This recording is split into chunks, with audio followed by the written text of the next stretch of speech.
ગોંડલના રીબડાના જે અમિત ખૂંટે આત્મહત્યા કરી તે કેસમાં હવે દિવસે ને દિવસે નવા વળાંક સામે આવી રહ્યા છે અને એ જ દરમિયાન અમિત ખૂંટને જે ન્યાય મળે તે માટે આજે એક મૌન રેલીનું આયોજન પણ કરવામાં આવ્યું હતું। ગોંડલની અંદર આજે શું નવા જૂની થઈ છે તેમની વાત કરીએ।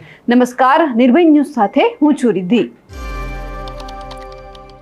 જે રીતે અમિત ખૂંટે આત્મહત્યા કરી પછી જ્યારે સૌથી પહેલા એમનો મૃતદેહ હતો તેમની પાસે જયરાજસિંહ જાડેજા પણ પહોંચ્યા હતા અને પછી જ્યારે જે અમિત ખૂંટ છે તેમના ખિસ્સામાંથી એક સુસાઇડ નોટ મળી આવી અને કહેવામાં આવ્યું હતું કે જ્યાં તેમને હની ટ્રેપમાં ફસાવવાનો પ્રયત્ન કરવામાં આવ્યો છે અને તેમાં જે સગીરા છે 17 વર્ષીય તેમનું નામ હતું, એક પૂજા રાજગોરનું નામ હતું અને ખાસ કરીને અનિરુદ્ધસિંહ જાડેજા છે તેમનું પણ એમાં નામ સામેલ હતું। પરંતુ જ્યારે તેમના ન્યાયની માંગ હતી અને પરિવાર કહી રહ્યા હતા કે જે અનિરુદ્ધસિંહ જાડેજા છે તેમની સામે ફરિયાદ નોંધવામાં આવે અને ફરિયાદ પણ નોંધાય, પરંતુ દિવસે ને દિવસે ક્યાંક ને ક્યાંક આપણે જોઈ રહ્યા હતા કે અમિત ખૂંટને ન્યાય મળે તે માટે તેમના ઘણા બધા પોસ્ટર છે તે ગોંડલની અંદર લગાવવામાં આવ્યા હતા, રીબડાની અંદર લગાવવામાં આવ્યા હતા અને એમની જ સાથે રાજદીપસિંહ રીબડા પણ એમાં કે એમનો હાથ નથી તે માટે પણ વી સપોર્ટ રાજદીપસિંહ રીબડા નામના પોસ્ટર પણ વાયરલ થયા હતા।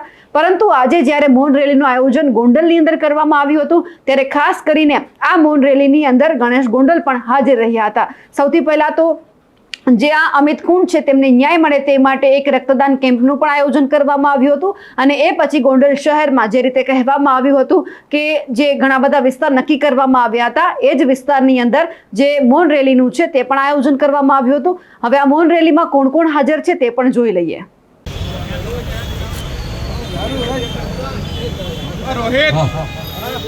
તે માટે થઈને આપણે સૌ એકત્રિત થયા છીએ ત્યારે આપણે સૌ મિત્રો 2 મિનિટનું મૌન પાડી અને એમને સાચા અર્થમાં આપણે સૌ શ્રદ્ધાંજલિ અર્પણ કરીશું।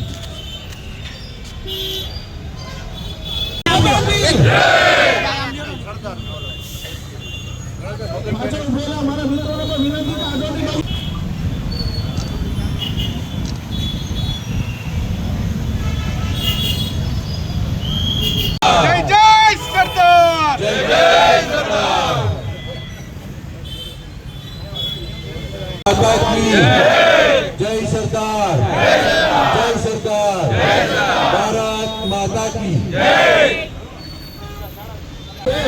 જેમણે આપણી વચ્ચેથી જીવ વિદાય લીધી છે એમના સુધી પહોંચી શકે તો ડિસિપ્લિનમાં બધા નજીક આવી જાય।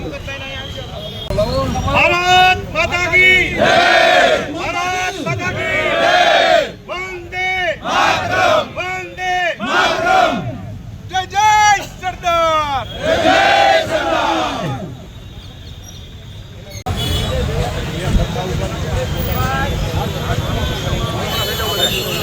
અહીં ખાસ બોલાવેલા બધા શ્રદ્ધાંજલિ આપવા માટે બોલાવેલા બધા ભાઈઓ નજીક આવી જાય એટલે શાંતિ। રક્તદાન કેમ્પ શરૂ થઈ ગયો છે। આપણે સૌ ગણેશભાઈ પણ આપણે ગણેશભાઈની આગેવાની છે, આપણે સૌ ત્યાં જ ભેગા થઈ અને ત્યાં જ જોડાય।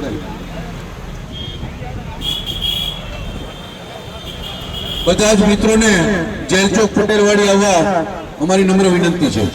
મારું નામ રક્ષિત ફૂટ છે, હું અમિતનો કુટુંબિક ભાઈ છું અને અમે આજ રોજ ગોંડલ 3 ખૂણીએ સરદાર વલ્લભભાઈ પટેલની પ્રતિમાએ મૌન પાડી અને અમિતભાઈને શ્રદ્ધાંજલિ આપેલી છે અને અહીંયા પટેલ સમાજ ખાતે અમિતભાઈને આત્માને શાંતિ મળે એના માટે બ્લડ ડોનેશન કેમ્પ રાખેલો છે અને અહીંયા 18 વર્ણના લોકો બ્લડ ડોનેશન કેમ્પમાં જોડાયેલા છે અને અમારી ન્યાયની માંગ એ છે કે હજી જે પકડાયેલા છે એ સિવાયના જે બાકી રહેતા જે કોઈ ગુનેગારો છે એને પકડે અને જે એની સુસાઇડ નોટમાં લખેલું હતું એના નામ છે હજી જે પકડવાના બાકી છે એને પકડી અને અમિતભાઈને ન્યાય અપાવે।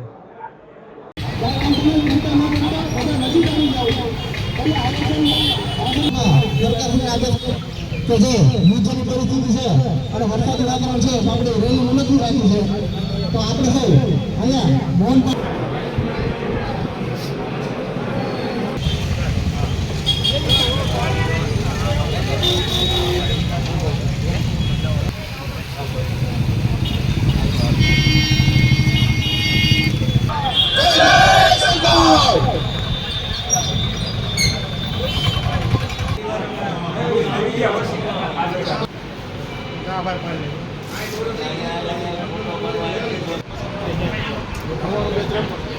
તો ઓલા ભાઈ ને એને